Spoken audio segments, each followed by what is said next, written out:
Aquele, pois, que cuida estar em pé, olhe para que não caia. Na minha versão está assim: aquele, pois, que pensa, que acha estar em pé, veja que não caia. Pode se assentar.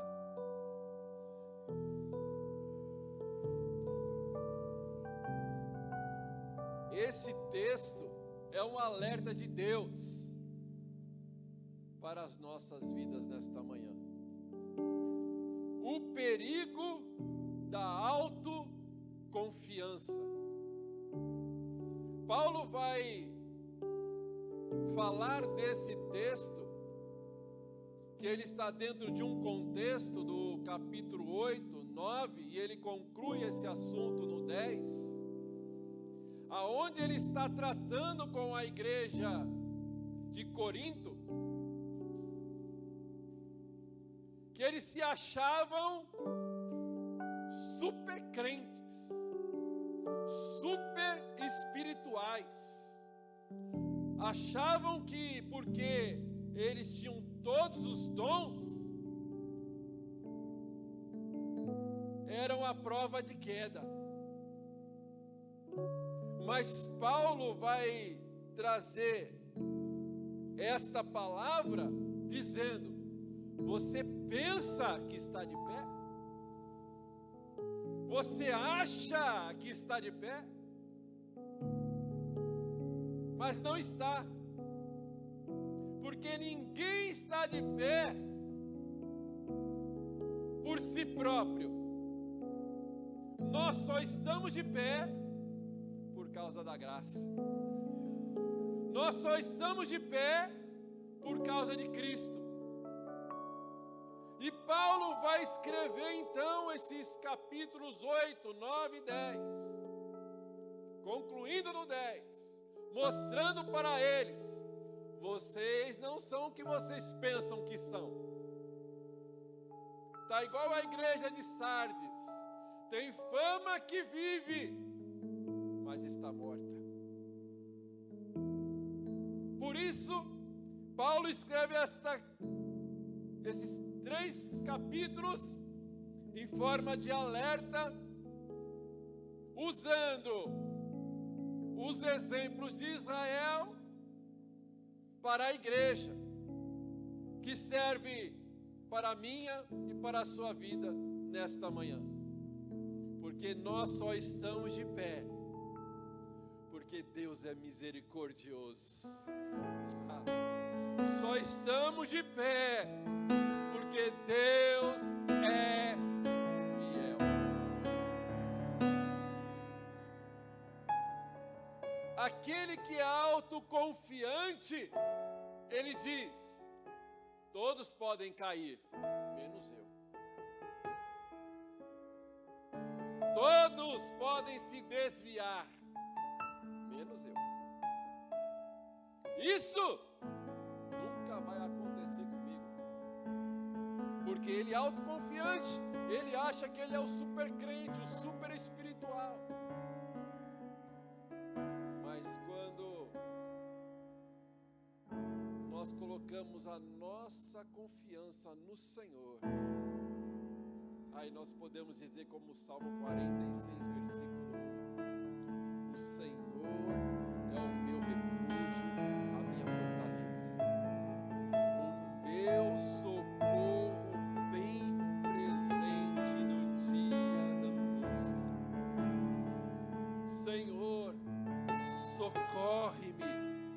E naquele mesmo instante o Senhor vem ao nosso socorro, para nos socorrer no momento das nossas fraquezas, porque nós não somos autoconfiantes, nós somos confiantes no Senhor.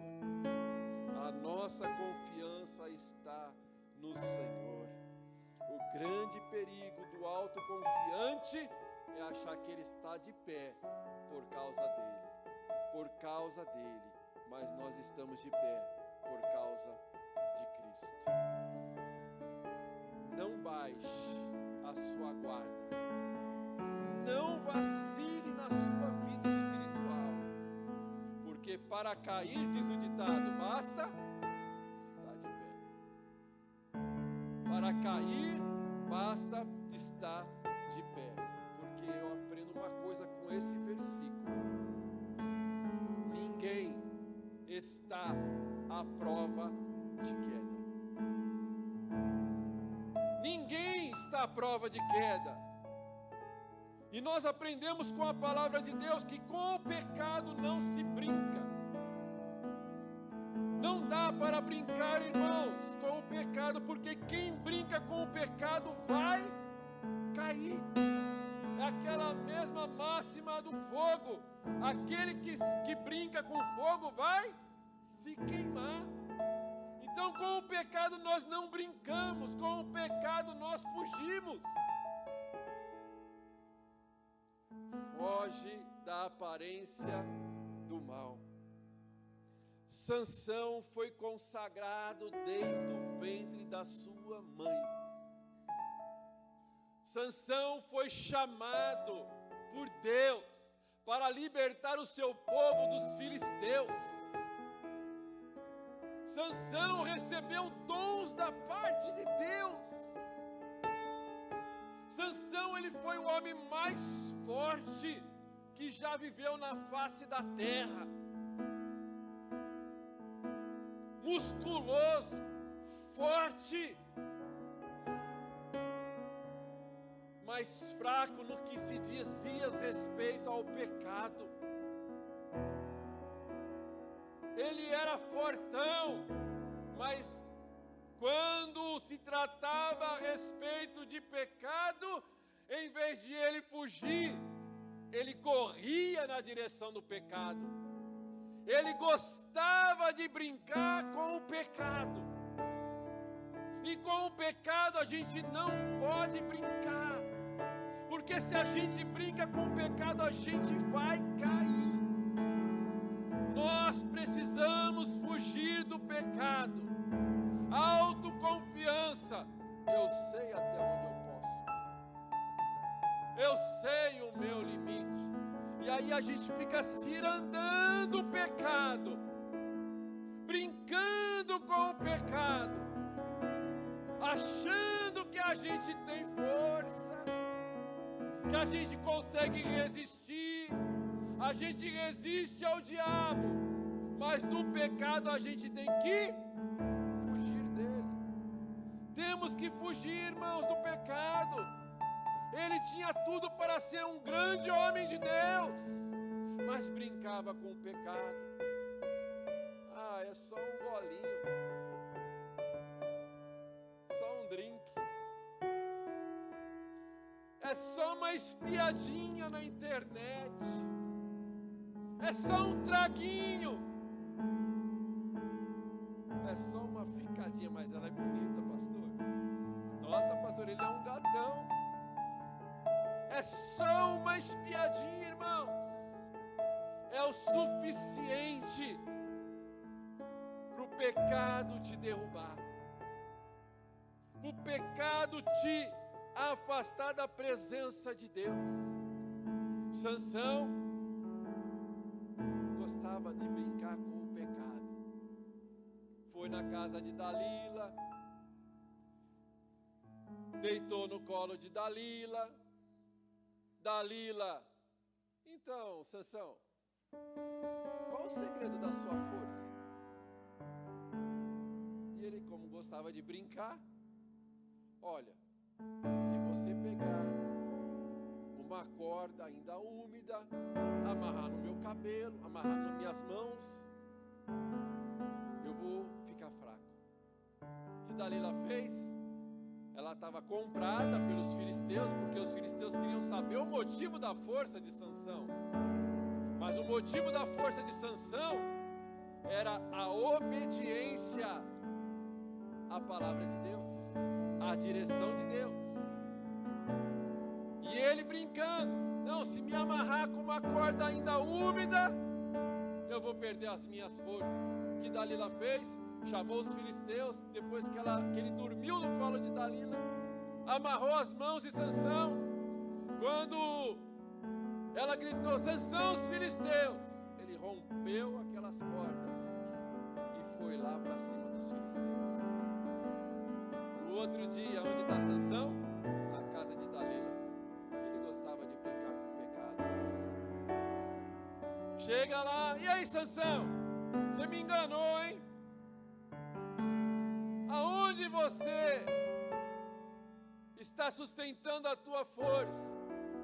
Qual é a razão, qual é o motivo da tua força, Sansão?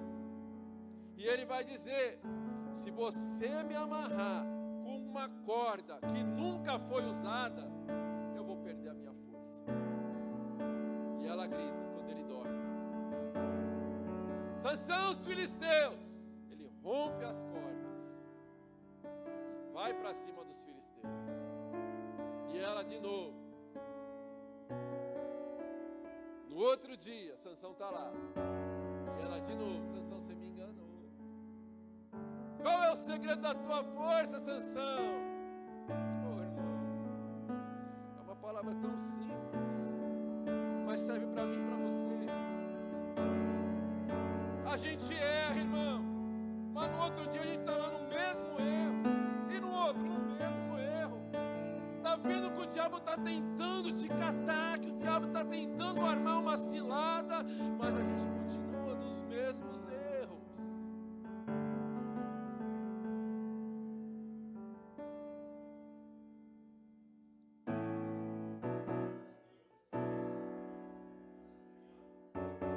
Sansão, qual é o motivo da tua força?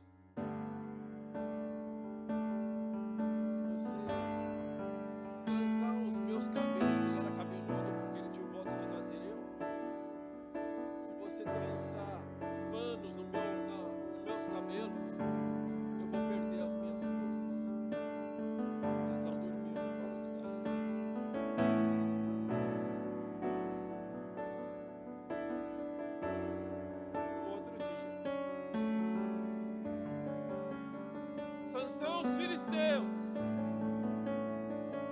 Ele levantou e destruiu os filisteus. No quarto dia: Sansão, você está me enganando. Sansão, você está me enganando. Sansão, você não confia em mim. Sansão, você não confia em mim. Se você cortar os meus cabelos, eu vou perder as minhas forças. É isso que o diabo faz com a gente, irmãos. Ele vai cercando, ele vai cercando, ele vai cercando. Por isso que a gente não pode brincar com o pecado. Foge do pecado enquanto é tempo, porque ele não vai aguentar, ele vai te derrubar. Mas se você fugir, tem livramento de Deus para a tua vida.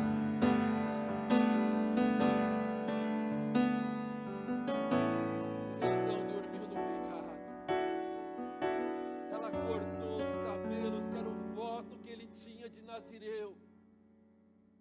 Era o voto de obediência, o voto do chamado. Dormiu no colo de Dalila. Dalila raspou a sua cabeça. Sansão perdeu a graça. Ele achou na sua autoconfiança que ele ia levantar. Sansão, os filisteus. Ele levantou, mas agora não tinha mais a graça, não tinha mais o dom, não tinha mais a presença. Sansão não tinha mais a presença de Deus com ele. E os filisteus pegaram Sansão, feriram seus olhos, deixaram cego, porque ele já estava cego para as coisas de Deus, mas agora ficou cego fisicamente.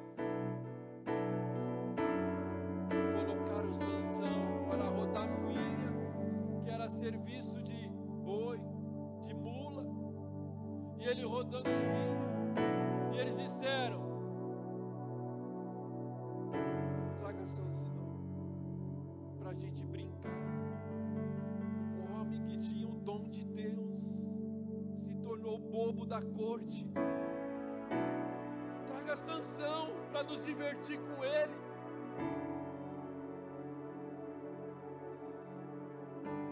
Mas Deus é misericordioso.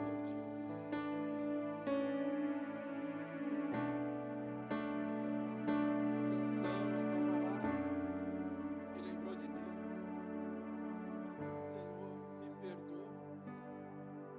Me dá mais uma chance para que eu possa cumprir o teu chamado, o teu propósito na minha vida, porque até agora eu estava só brincando, mas agora, Senhor, eu aceito o teu chamado na minha vida, agora eu aceito obedecer a tua palavra, agora, Senhor, eu quero entrar no centro da tua vontade. A Bíblia diz que o cabelo de Sansão começa a crescer. E aí eles falam: traga Sansão, vamos brincar, vamos divertir com Sansão. E Sansão cumpriu o seu chamado, destruindo todos os filisteus de uma só vez.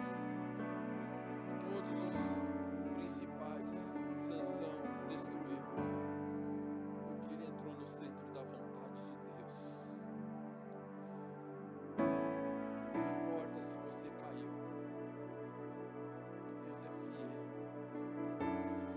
Deus é fiel para te levantar novamente, para fazer novamente aquilo que Ele fez de você. Quando você nasceu, quando você entregou a sua vida para Cristo,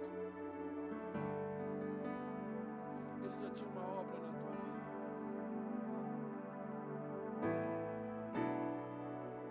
E você caiu, mas basta hoje você dizer: Deus, me dá mais uma chance. Eu me arrependo, me dá mais uma chance. O cabelo vai crescer de novo. A presença vai vir de novo. A glória vai vir de novo. Porque Deus é fiel.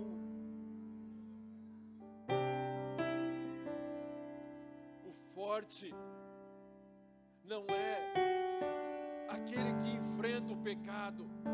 O forte é aquele que foge do pecado. José estava passando na porta do quarto da esposa de Potifar. E ela diz: Zezinho, vem cá. Sabe o que ele fez? Deixa eu entrar lá para ver o que ela quer. Não. A Bíblia diz que na hora que ela chama, o Zezinho, sai correndo. Sabe o que isso fez na vida do Zé? Governador do Egito. Deus honrou porque ele fugiu do pecado, porque ele escolheu fazer a vontade de Deus. Ele sabia que ele era carne, ele sabia que ele era limitado. Se ele entrasse no quarto da esposa de Potifar, deitasse no colo dela, fugir da aparência do mal. Pedro se achava o cara. Jesus está conversando com os discípulos, dizendo: olha, todos vocês vão me abandonar. Pedro, que é isso, Jesus? Sabe de nada. Todo mundo, Jesus, pode te abandonar, mas eu? Jamais. Eu? Nunca. Aí Jesus dá uma palavrinha assim, dizendo: antes que o galo cante, tu me negarás 3 vezes. Eita, galo esse, irmão. Sabe quem é o galo? É o diabo.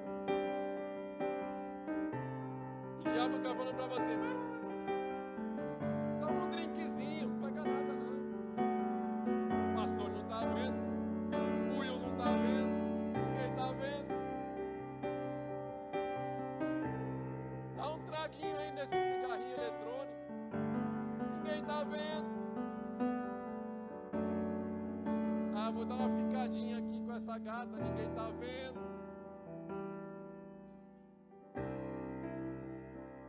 Não, eu não caio. Aí depois que cai, é o galo, é o diabo. Aí, tá vendo? Como que você vai louvar agora? Como você vai orar agora? Como você vai para a igreja agora? Você fez isso? É o galo cantando para te lembrar que você não é nada sem Deus. Que nós somos dependentes totalmente da graça e da presença e da misericórdia de Deus. Tem um ditado popular que diz que o seguro morreu de velho. Pois é.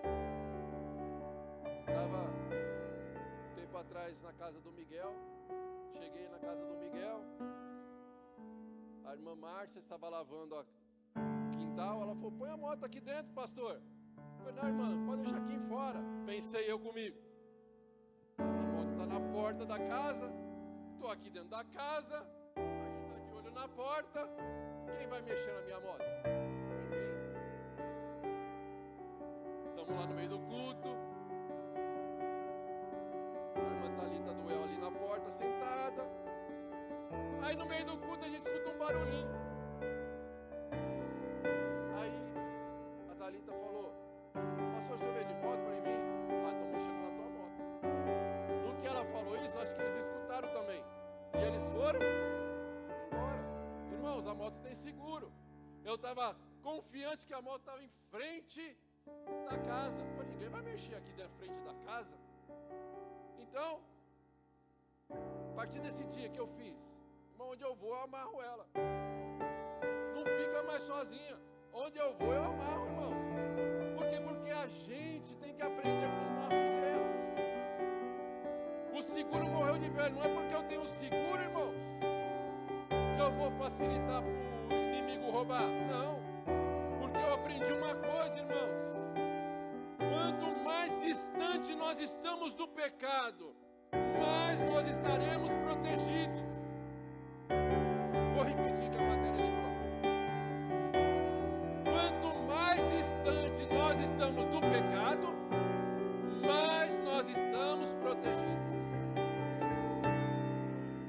Porque o forte não é aquele que desafia o pecado, o forte é aquele que foge do pecado. Forte foge. Veja que não caia. Veja que não caia. Sabe o que está dizendo aqui? Você pensa que está de pé, né? Você não está de pé. É a graça que te sustenta. Veja que não caia. Vigia. Fica alerta. Fica atento. Porque o inimigo, ele não brinca. Ele está ao nosso derredor. Fuja antes que seja tarde demais. Fuja. Eu ouvi uma frase uma vez, eu achei muito interessante essa frase. Diz assim: o inteligente aprende com o erro dos outros. Não, o inteligente aprende com seus erros. É isso aí, está escrito aqui. O inteligente aprende com seus erros. E o sábio aprende com o erro dos outros. Se errou, aprendeu, inteligente. Diz que o ditado: quem erra duas vezes é burro. Então assim, o inteligente aprende com seus erros. E o sábio? Olha como ele caiu. Não vou fazer isso não, que eu sei que eu vou cair também. Aprende com o erro dos outros. Então o sábio, irmãos, fica atento, prestando atenção. Olha aí que diz o versículo 6 e o 11. Paulo dizendo para eles: vocês pensam que estão de pé? Olha aqui. Ora, estas coisas se tornaram exemplo para nós, a fim de que não cobicemos coisas más como eles cobiçaram. A palavra que eu quero destacar aqui é: estas coisas tornaram exemplos. Outra vai dizer figuras. Versículo 11: Estas coisas lhes sobrevieram como exemplo. Paulo está dizendo assim: usa o erro deles como exemplo para vocês. Aprenda com o erro dos outros, antes que seja tarde. E é isso que Paulo está dizendo.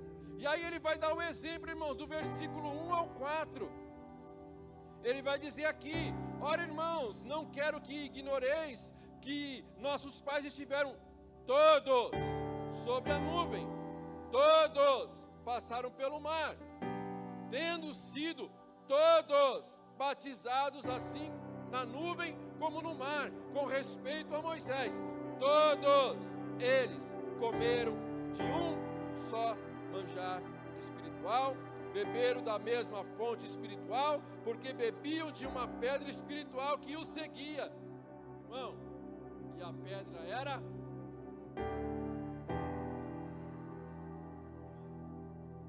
Cristo. Está sempre conosco. Mas o versículo 5 arrebenta nós. Ele vai dizer: todo mundo teve a mesma experiência.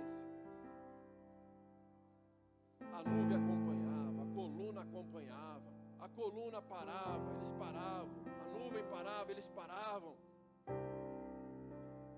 A todos atravessaram o mar, mais de 2 milhões de pessoas. Todos foram alimentados pelo maná, beberam da água da rocha que era Cristo. Mas o versículo 5 me arrebentou quando eu li. Porque vai dizer o versículo 5: mas Deus não se agradou da maioria deles. Por que me arrebentou isso? Porque a pergunta que eu me fiz: o Senhor tem se agradado de mim? Todos estamos vivendo em tempos, irmãos, de milagres,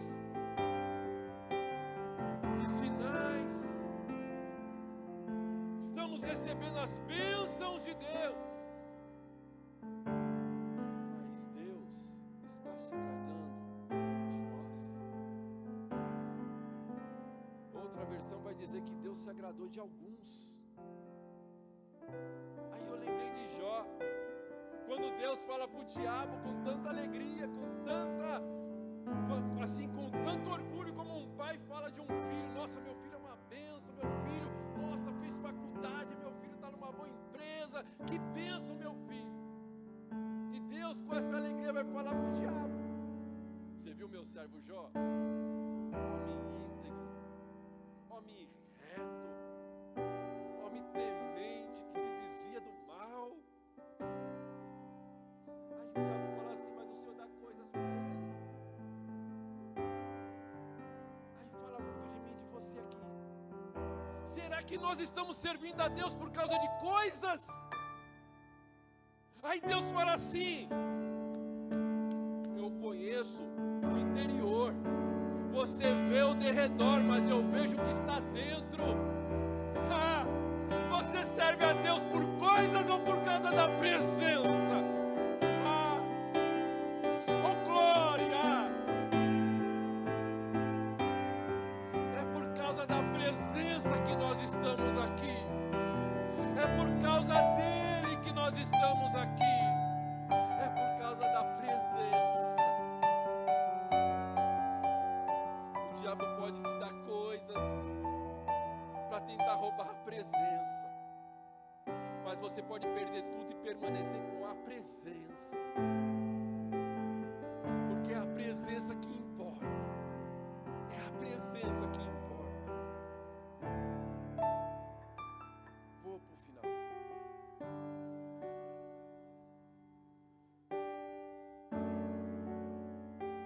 Paulo vai dar uma lista para eles. Vocês acham que estão de pé? Usa o exemplo do povo de Israel. Todos viram os milagres, experimentaram os milagres, comeram dos milagres, beberam dos milagres. Mas nem todos agradaram a Deus. Então vocês estão pensando que vocês estão de pé porque vocês são autoconfiantes? Porque vocês acham que são super espirituais, super crentes? Vigia para que vocês não caiam. Porque eles também, versículo 6, e vai dar uma lista aqui, de pecados que derrubaram o povo de Deus. E até hoje continua derrubando o povo de Deus. Versículo 6, ele vai dizer assim: ora, estas coisas se tornaram exemplo para nós, a fim de que não cobicemos as coisas do mundo, não cobicemos as coisas más. Primeira coisa que ele vai dar na lista de coisas que desagradam a Deus é cobiçar as coisas do mundo, as coisas ruins. 7. Segunda coisa que desagrada a Deus: não vos façais, pois, idólatras, como alguns deles. Portanto, está escrito, ele vai descrever aqui, porque o povo assentou para comer e beber e levantou-se para divertir-se. A idolatria, irmãos. O povo estava frequentando as quermesses. Não tem problema não. Deus estava falando, eles estavam indo comer. No capítulo 8 ele vai falar isso para eles. Vocês se assentam para comer, vocês gostam tanto de churrasco, que vocês não querem nem saber que carne era aquela, que povo era aquele. O povo estava idolatrando, o povo estava fazendo coisas erradas. E eles estavam comendo, porque eles achavam que eles eram super crentes. Estavam idolatrando. Idolatria é tudo que rouba o lugar de Deus no teu coração. Quando você coloca alguma coisa mais do que a Deus. Deu um bafafá esse negócio de mudar o horário de culto. Não, tem uns que falam, não, porque está errado, nem crente é, irmão. Nem na igreja vai, está errado esse negócio de mudar o horário de culto. Cadê esse povo que fala que Deus é o primeiro lugar? Não, irmão, isso aí foi estratégia do pastor. Porque se eu fizesse o culto aqui às 6 horas, quem ia vir? Aí, ó, 5 pessoas. 6 pessoas iam vir, irmãos. Então foi estratégia do pastor, vamos mudar o horário, que assim vem mais gente, né? Então, irmão, não é o horário das 6, das 10, das 5 que vai fazer diferença. O que importa é a igreja estar reunida para adorar o Deus vivo.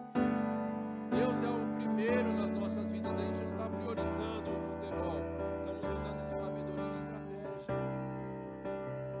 Vamos lá, que eu quero terminar logo, que eu já passei do horário. E não pratiquem imoralidade. Terceira coisa que desagrada ao Senhor: a imoralidade sexual. A imoralidade, e a lista é grande. E ele vai dizer aqui, em um só dia, o povo de Israel morreu, sabe quantas pessoas? 23 mil, aí está aí escrito aí, ó. 23 mil caiu na prostituição com as moabitas. Vamos lá. 9. Não ponhamos o Senhor à prova, como alguns deles já fizeram e pereceram pelas mordeduras das serpentes. Sabe o que está dizendo aqui? Irmãos, eles foram ingratos. Deus estava fazendo tudo para eles, dando comida, dando bebida. Eles cresciam, e aí o sapato crescia junto. Coitado das irmãs, né, que só tinha uma sandalinha. Que a Bíblia diz que elas cresciam e elas não se desgastavam. Andavam e a sandalinha sempre novinha. A roupa crescia junto, não ficava velha. Irmão, quer mais cuidado do que isso? E a Bíblia vai dizer que eles começam lá no capítulo, se eu não me engano, 21 de Números, e eles vão começar a reclamar de Deus, de Moisés. Aí, você sabia que Deus tem um limite? Deus tem limite, irmão. Ele é amor, 100%. E justiça, 100%. aconteça o quê? Não ponhamos o Senhor à prova. Sabe o que eles estavam fazendo? Estavam esticando a paciência até o limite. Erravam, pecavam, erravam, pecavam, erravam, pecavam. Mas testaram a paciência de Deus. Aí Deus enviou, sabe o que? Serpentes. Começou a picar as pessoas que estavam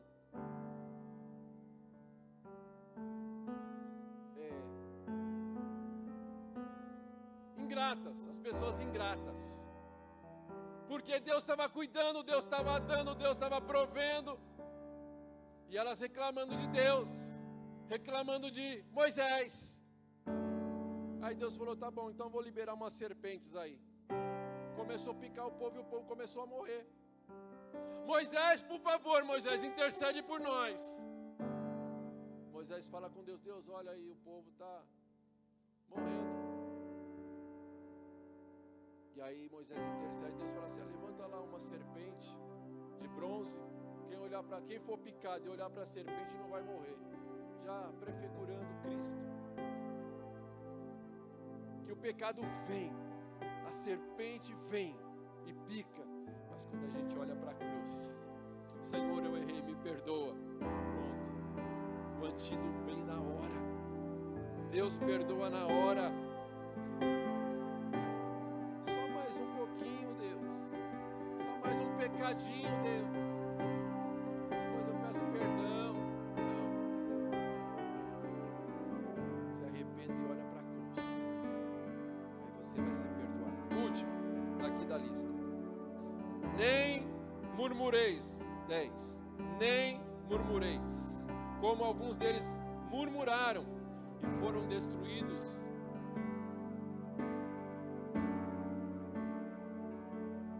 pelo destruidor, exterminador, diz aqui na minha versão. Cada murmuração, ficaram rodeando, morre um, morreram dois, vai dizer o texto aí, morreu um, morreu dois, morreu três, morreram. Por isso que ele vai dizer no versículo 11, e essas coisas lhe sobrevieram como exemplo que foram escritas para advertência nossa, porta da graça, de nós que outros sobre quem os fins dos séculos têm chegado. É hoje, os fins dos séculos têm chegado. Aquele, pois, que pensa estar de pé, veja, que não cai, que não cai. Deus é fiel. Versículo 13. Não vos sobreveio tentação que não fosse humana, porque Deus não tenta ninguém, Deus prova. Tentar é te derrubar. Deus te prova para te fortalecer, para te aprovar. Deus não te prova com pecado. Deus te prova com situações. Quem prova com pecado é o diabo. Por isso que ele vai dizer, não veio sobre vocês tentação que não fosse humana.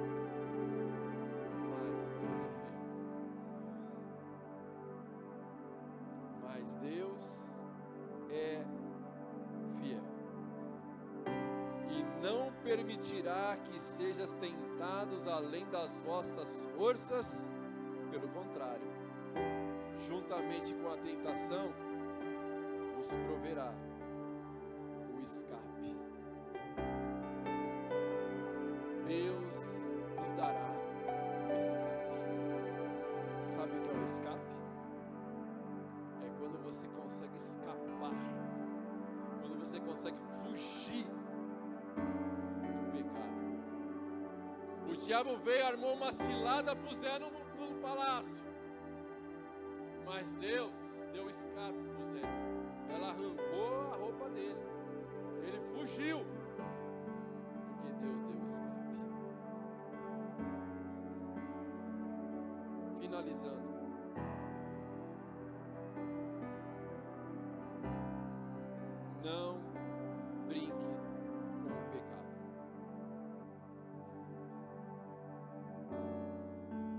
morra do pecado. Mas se você caiu, Deus é fiel. Deus é fiel. Coloque-se de pé em nome